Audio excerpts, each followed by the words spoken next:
스바냐는 여호와께 죄를 지은 자들에게 임할 큰 진노의 날이 가까이 왔다, 심판이 가까이 왔다라는 것을 예고합니다.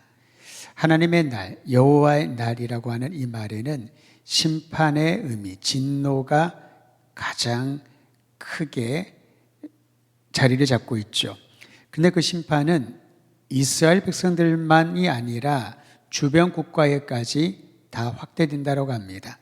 하나님이 역사의 주관자이시다, 하나님이 인류를 이끌어 가신다라는 것은 여러분, 하나님의 그 손이 그를 경외하고 하나님을 섬기는 백성과 더불어 모든 민족, 열방에게 확장되어 있다, 포함하고 있다는 것을 우리는 기억해야 할 것입니다. 스바냐 2장이 들어와서는 이제 심판의 날이 이르기 전에, 심판의 날이 임하기 전에 하나님의 진노를 피할 방안을 제시해 줍니다.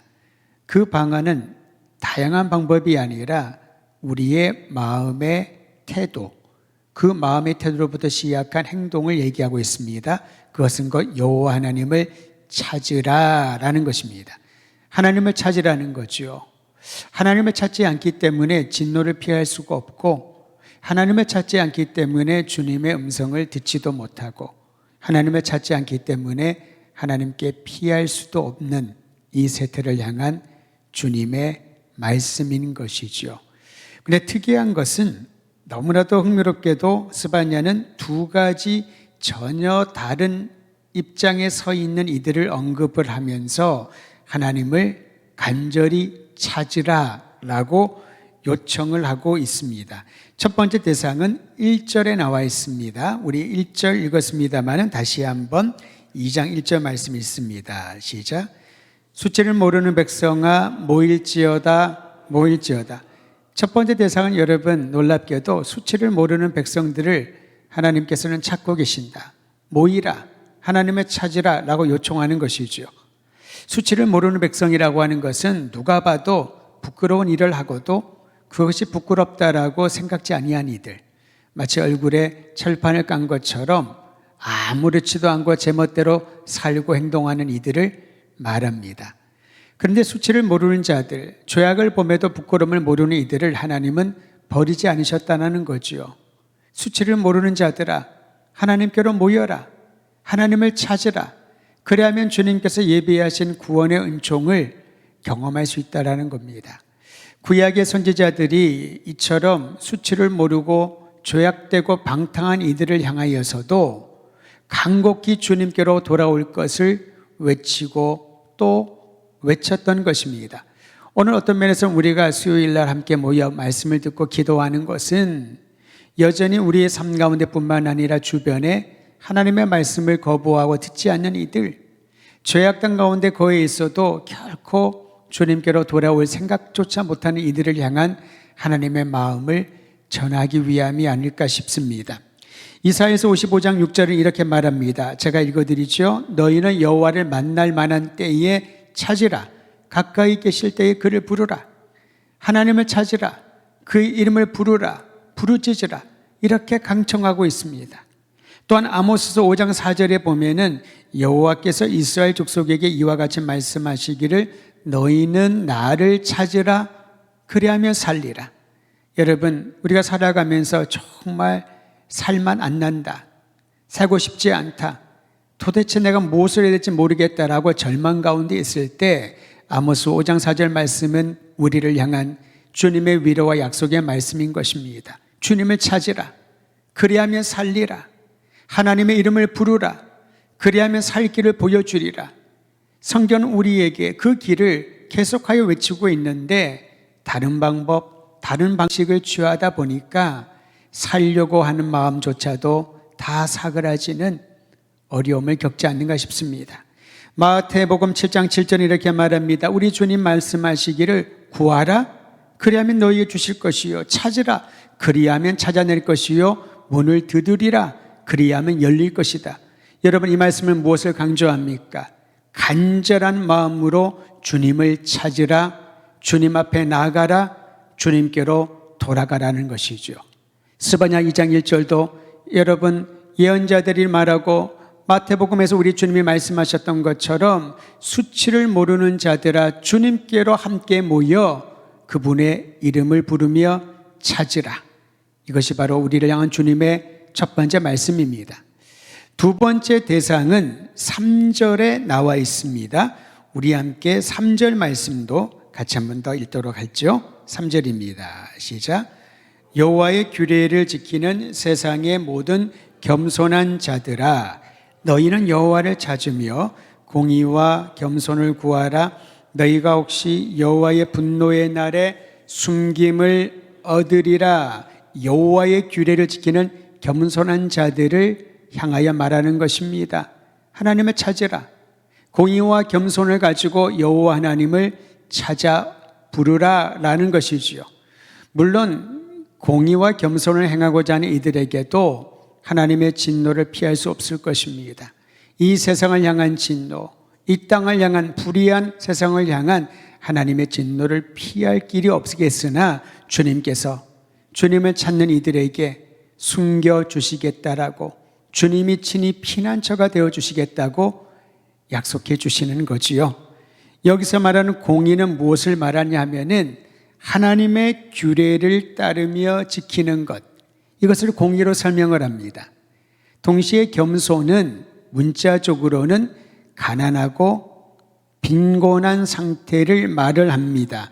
그런데 여기서 말하는 겸손은 자신의 것을 다 내려놓고 자기 것이 없는 거죠. 여러분의 가난한 사람은 무엇을 말합니까? 자기의 소유가 없는 사람, 자기가 머무를 수 있는 집도 없고 마음대로 먹을 수 있는 것들도 없는 그러한 경제적인, 심적인, 정서적인 모든 것을 잃어버린 사람을 가난한 자라고 하지 않습니까? 이처럼 자기의 것은 없지만은 하나님을 의지하는 자들을 겸손한 자라고 말을 합니다. 내 것이 없기 때문에 내가 누군가를 의지하지 않으면은 생존 자체가 어려운 건 아니겠습니까? 아무것도 없는 사람에게 누군가가 호의를 베풀어주면 그 사람을 우리는 평생 잊지 못하잖아요. 겸손한 자, 공의로운 자, 하나님의 규례를 지키고 하나님만 의지하는 자들, 그들은 하나님을 찾을 것이요 주께서 그러한 이들에게 놀라운 복을 약속하여 주셨다라고 말합니다. 우리가 스바냐서 2장 1절에서 15절까지 쭉 읽었습니다마는 1절에서 3절이 핵심 구절이고요. 4절부터 마지막 절까지는 이제 하나님의 진노를 받을 사람들의 또한 민족들의 이름과 더불어 공의와 겸손으로 하나님을 의지하는 자들에게 주실 놀라운 복이 기록되어 있습니다.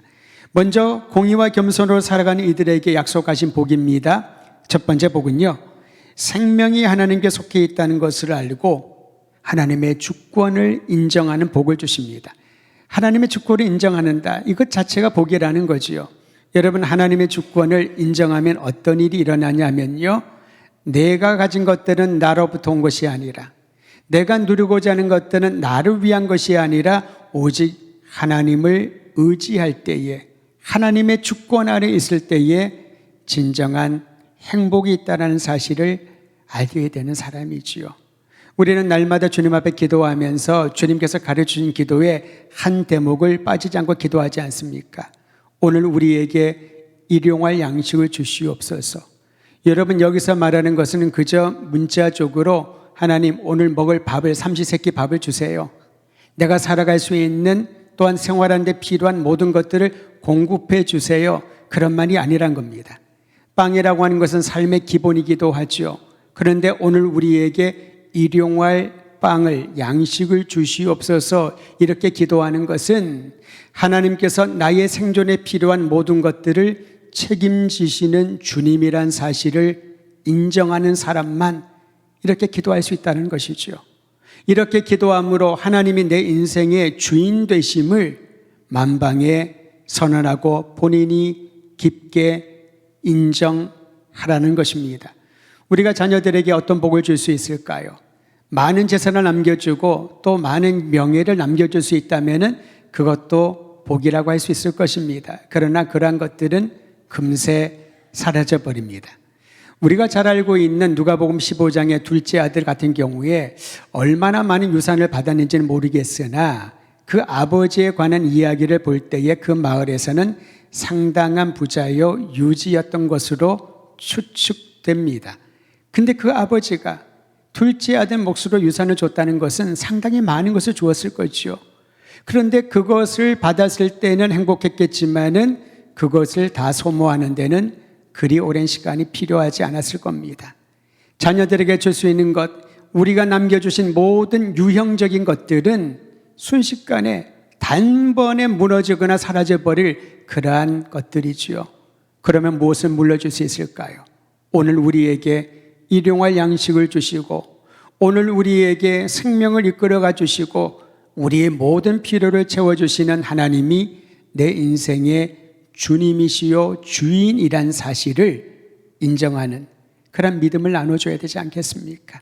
우리는 이것을 신앙의 유산이라고 말합니다. 신앙의 유산은 내가 읽은 성경책을 나눠주는 게 아닙니다. 내가 갖고 있었던 십자가라든가 어떤 신앙에 관련된 물품들을 남겨주는 것도 아닙니다. 신앙의 유산은 하나님이 우리 인생의 주권자이심을 인정할 수 있도록 넘겨주는, 이것이 가장 최고의 복이요 놀라운 약속인 줄 믿으시기를 바랍니다. 하나님을 인정하는, 하나님의 주권을 인정하는 복을 우리에게 더하여 주시겠다라고 약속해 주셨습니다. 두 번째, 공의와 겸손으로 하나님을 찾는 이들에게 주신 약속은, 복은 하나님께 순종하라는 열정을 불같이 일으켜 주신다는 거죠. 여러분, 순종해야 된다는 것을 모르는 사람은 없습니다만은 순종만큼 어려운 것은 없다라는 것을 또 경험했을 것입니다. 누가 순종 안 하고 싶나요? 순종하려고 하니 걸림이 너무 많아요. 하나님만 바라보려고 하니 내 눈앞에 놓여 있는 문제들이, 현실적인 문제들이 너무 많은 거지요. 그래서 순종하지 못하거나 순종을 미룰 때가 얼마나 많이 있었습니까? 하지만 하나님을 찾는 자들에게 하나님께서는 우리에게 의지적으로가 아니라 자연스럽게 주님의 뜻에 순종할 수 있는 열정을 일으켜 주신다는 거죠. 이게 복이라는 겁니다. 순종하는 마음이 강해지면 강해질수록 육신의 정욕을 따르려는 습성은 약화될 것입니다. 우리의 몸 안에는 영을 따르는 마음, 욕구와 육신을 따르고자 하는 욕구가 싸우고 있다라고 바울이 고백하지 않습니까?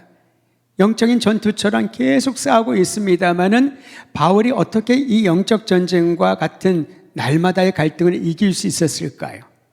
그에게 있어서는 하나님에 대한 생각이 자신의 인생을 주도하였기 때문에, 그리스도의 십자가가 그의 인생을 주도하였기 때문에 여전히 육신의 욕구가 강하게 일어나지만 그 육신의 욕구를 떨쳐버리고 주님의 십자가의 길을 따라갈 수 있는 것입니다.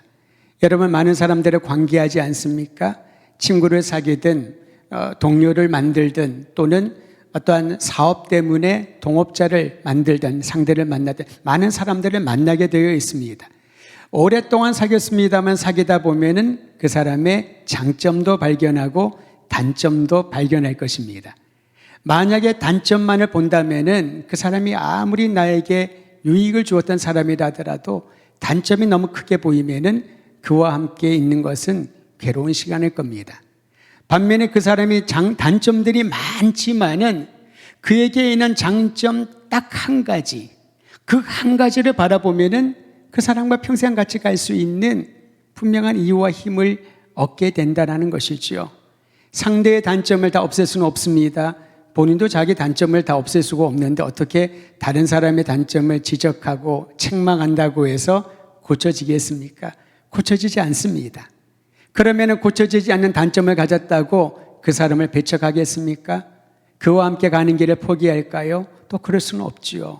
우리도 마찬가지 아니겠습니까?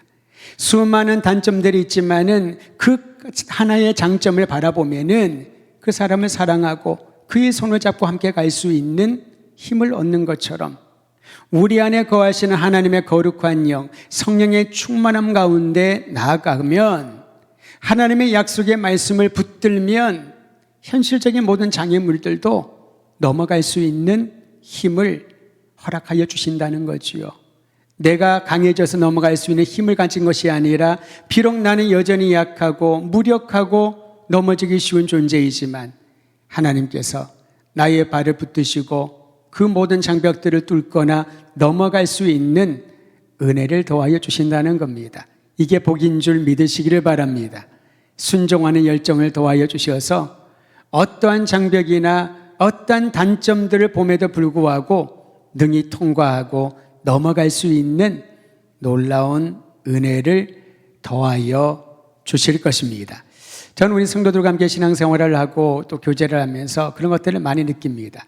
시간이 지나면 지날수록 상대에 대해서 아는 것이 조금씩 더 많아진다는 거지요. 그렇다고 해서 다 알 수는 없습니다. 여전히 어떤 경우는 내가 이분에 대해서 정말 몰랐구나. 새로운 것을 발견할 때는 10년이라는 시간들이 긴 것처럼 보이지만은 상대를 정확하게 알기는 어렵구나. 어쩌면 평생 동안 같이 살아도 상대를 정확하게 알기는 어려울 것입니다. 근데 기대하는 마음이 있습니다. 그 모습이 내가 몰랐던 모습인 중에서 좋은 모습도 있겠지만은 그렇지 않은 연약한 모습도 있겠죠.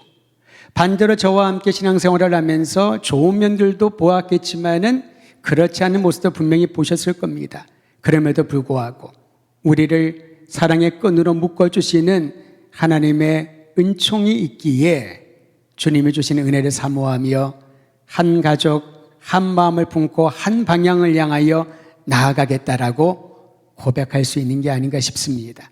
저는 우리 더드림 모든 성도들이 영적인 가족이라고 하는 것이 그저 개념적으로 표처럼 외치는 말이 아니라 우리를 그리스도 안에서 묶어주신 정말 연약한 부분들이 너무나도 많지만은 그것을 보지 않고 보이지 않고 오히려 연약한 모습 가운데서 정말로 한 가지 아름다운 모습을 발견하며 서로를 위로하고 덮어줄 수 있는 진정한 그리스도 안에서의 가족이 되기를 간절히 소망하는 것입니다. 이러한 것들을 일으켜 주시는 것이 주님이 주신 복이라는 거지요. 세 번째는요, 공의와 겸손으로 하나님을 찾는 이들에게 주시는 복은 임박한 진노의 날에 피할 길을 얻을 것이다. 조금 전에 보았지요. 3절 하반절입니다. 여호와를 찾으며 공의와 겸손을 구하라. 너희가 혹시 여호와의 분노의 날에 숨김을 얻으리라. 여기서 말하는 혹시라는 것은 그럴 수도 있고 그러지 않을 수도 있고 이런 불확실한 것을 말하는 것이 아닙니다.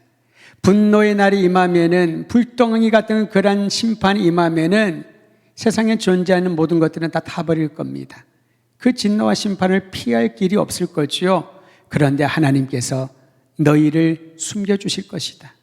하나님을 찾으면, 하나님의 율례를 지키면, 하나님의 공의를 따르면, 하나님 앞에 겸손함으로 아무것도 없는 가난한 자처럼 주님만을 의지하며 살아가면 주께서 심판과 환난의 날에 너희를 숨겨주시리라. 하나님의 보호의 복을 허락하여 주실 것입니다. 저는 우리 성도들이 이 땅을 살아가면서 성년이라고 해서 또 장년이라고 해서 위기가 없는 것은 아니지요. 40이 되면 한자어로 부록이라 하더군요. 유혹에 넘어지지 않을 나이라고. 근데 지금은 그런 말들이 실제적으로는 적용이 잘 안 되는 것 같습니다.